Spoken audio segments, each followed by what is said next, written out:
माढा तालुक्यात सीना नदीला आलेला महापूर आता ओसरण्यास सुरुवात झाली आहे। पुराचे पाणी ओसरल्यानंतर विदारक चित्र आता समोर आलं आहे। माढा तालुक्यातील लोंढेवाडी गावातील सावंत कुटुंबाच्या शेती पिकाचा अक्षरशः चिखल झालाय।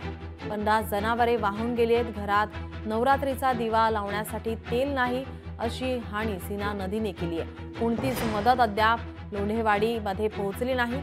याच परिस्थितीचा आढावा घेऊन नुकसानग्रस्त शेतकऱ्यांसोबत संवाद साधला आमचे प्रतिनिधी अभिराज उबाळे यांनी। माढा तालुक्याला सीना नदीचा महापूर आला होता।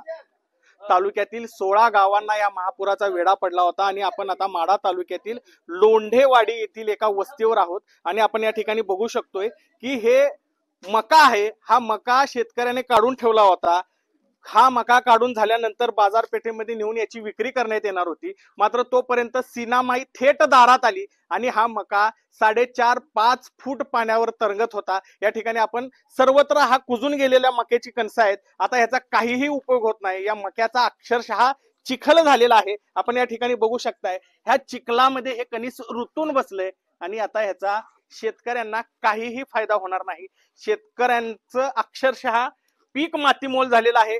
जनावर कशी बशी वाचली, या शेतकऱ्यांकडे जवळपास 35 कोंबड्या होत्या, त्यातल्या 7च कोंबड्या जिवंत राहिलेल्या आहेत। बाकीच्या कोंबड्या वाहून गेलेल्या आहेत। म्हणजे पशुधनाबरोबरच शेतीचं देखील मोठ्या प्रमाणात शेतकऱ्यांचं नुकसान झालेलं आहे। आपण आता या घरामध्ये आहोत। घराची परिस्थिती आपण बघू शकतोय। जवळपास 5 फूट पाणी या घरामध्ये आहे। मोटरसायकल आहे तशी राहिलेली आहे। संसार उपयोगी साहित्य जागेवर सोडून या ठिकाणी या कुटुंबाला आपलं घर सोडावं लागलेलं आहे। आपण आतमध्ये घर दाखवतोय। घरामध्ये बघा आणखीन पण पाणी आहे। या ठिकाणी बेड कुजलेला आहे, पाण्यामध्ये बुडल्याने फुगलेला आहे। गाद्या अशाच भिजलेत। कपाट अशाच परिस्थितीमध्ये सोडून आपलं सर्व संसार या ठिकाणी जागेवर सोडून शेतकऱ्याला आपलं घर सोडावं लागलेलं आहे।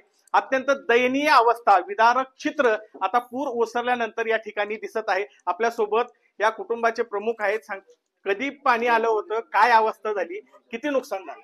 1 ते पहाटेच्या वेळी 1 ते 2 तासात असं पाणी आलं की विषयच नाही, की ती काहीच माणसांना हालचाल करता आली नाही। आम्हाला कुठं हलता पण आलं नाही आणि कुठं जाता पण आलं नाही। कोणाला कॉन्टॅक्ट सुद्धा साधता आलेला नाही। आणि ही जर परिस्थिती सरकारच्या एखाद्या मंत्र्याच्या जर घरात आली असती तर सरकारनं काय केलं असतं? आमच्याकडे आमदार आले नाहीत, कोणी सुद्धा शासकीय अधिकारी सध्या कोणी सुद्धा आलेलं नाही। आता सरकार कशी करेल त्याच्यावर आहे। अक्षरशः 10 ते 20 लाख रुपयाचं नुकसान झालेलं आहे आमचं।